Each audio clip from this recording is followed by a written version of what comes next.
المشهد الفلسطيني.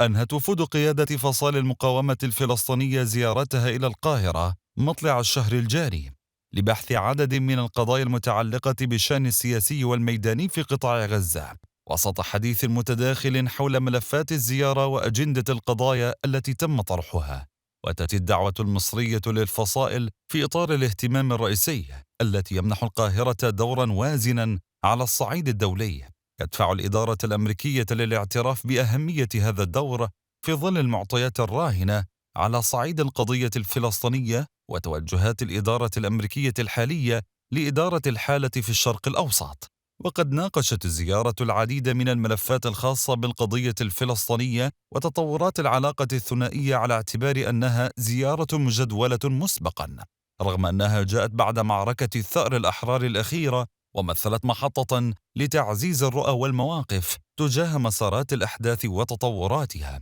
وتأتي هذه الزيارة ضمن تمتين العلاقة مع الجانب المصري التي لا زالت مع قيادة المقاومة وغزة في مستوياتها المعتادة دون إزاحات معتبرة سواء بالسلب أو بالإيجاب، ولا زالت بعض الوعود المرتبطة بالتسهيلات الاقتصادية قيد النقاش والبحث المتبادل. وعلى صعيد اجتماع رئيس الحكومة محمد شتية مع وزير المخابرات المصرية عباس كامل الذي عقد بتاريخ 30 مايو 2023 خلال زيارة وفد السلطة للقاهرة، حيث ركزت السلطة على استعادة دورها في قطاع غزة، سيما تواجد كادرها على معبر رفح وتفعيل الجباية الضريبية، ومناقشة آليات الإشراف على مشاريع إعادة إعمار غزة والشقق المصرية، وزيادة إمدادات الكهرباء من مصر لغزة، ومشروع تطوير حقل غاز غزة.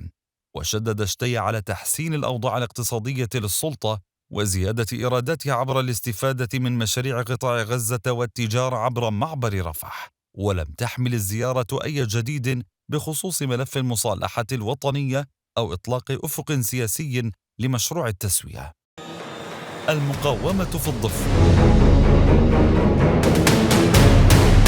شهدت الضفة الغربية تصاعدا ملحوظا في مؤشرات الفعل المقاوم بعد حالة من التراجع، والتي كان آخرها الكمين المحكم الذي تعرضت له قوات الاحتلال في مدينة جنين. كما نفذت المقاومة عمليات نوعية بالقرب من طول كرم وجنين. كما وجهت المقاومة صفعة قوية للجيش الصهيوني أثناء اقتحام مدينة ومخيم جنين الأخير الاثنين. وبعدها بيوم استطاعت المقاومة من الضرب من جديد بمغتصبة عيلي، والتي أسفرت عن مقتل 4 صهاينة واستشهاد المنفذان مهند شحادة وخالد صباح من قرية عريف بنابلس. كما أن كتيبة الرد السريع في طول كرم نفذت خلال العام الحالي أكثر من 31 عملية إطلاق نار استهدفت الحواجز العسكرية والمستوطنات المحيطة بالمدينة. يتزامن ذلك مع قرار قائد القيادة الوسطى في الجيش يهودا فوكس على أمرين عسكريين: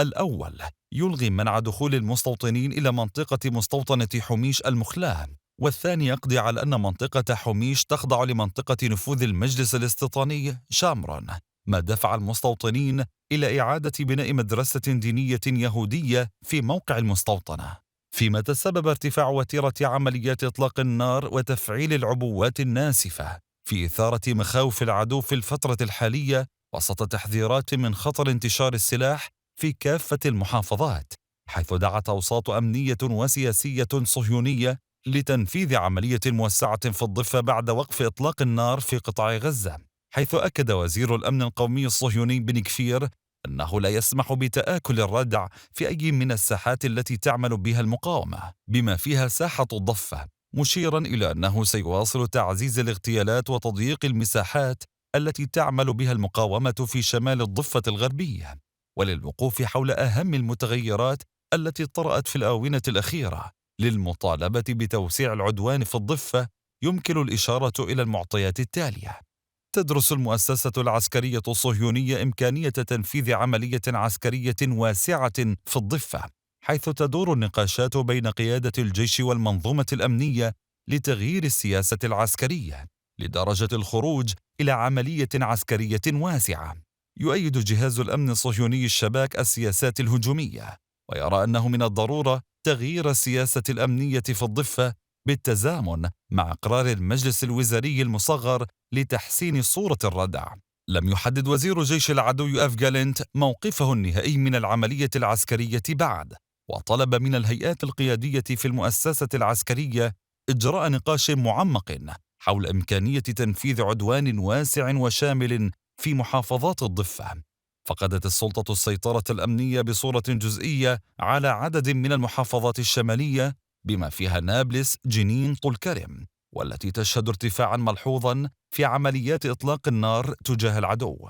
تعالت الأصوات داخل حكومة الاحتلال بتوجيه ضربة قوية لحركة حماس بعد عملية عيلي، في حين أقر العدو مجموعة من الضوابط الأساسية أمنية وسياسية وعسكرية للتعامل مع الوضع الأمني في الضفة، بما ينسجم مع توجهات العدو في ظل الظروف الميدانية والتي تنعكس على الحالة الأمنية للعدو، حيث تمثلت تلك الضوابط في الآتي: منع إضعاف أو انهيار السلطة والعمل على تقويتها بما لا يسمح للفصائل الأخرى من تعزيز قوتها أو محاولة سيطرتها على مفاصل الحكم في الضفة الغربية، تجنب العقاب الجماعي والتركيز على ملاحقة الفاعلين الميدانيين المصنفين لدى العدو في قوائم المطاردين الذين سبق لهم تنفيذ عمليات فدائية أو يشتبه بهم في التخطيط والمشاركة في دعم العمليات التي تستهدف الجيش والمستوطنين، وبما لا يجلب ردود فعل من القاعدة الشعبية في الضفة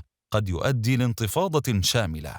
مواصلة العدو مراكمة الجهد الاستخباري والعسكري للفصل بين الساحات، بحيث لا يسمح إعطاء الفصائل الفلسطينية الدافعية المطلقة لتوسيع حالة الاشتباك أو التحريض على العدو. مواصلة العمل الأمني المركزي بالاعتماد على التفوق الأمني والتقني الميداني لتفكيك بنية المقاومة، ومساعدة السلطة في عملية الاحتواء والتفكيك أيضاً. وأخيراً، تشير المعطيات إلى أن الاحتلال يتجه أكثر من أي وقت مضى لتنفيذ عدوان واسع في شمال الضفة على خلفية ارتفاع العمليات الفدائية، حيث يعتقد العدو أن الظروف مواتية للقيام بذلك عقب الضربات الأخيرة التي وجهها الاحتلال لقطاع غزة.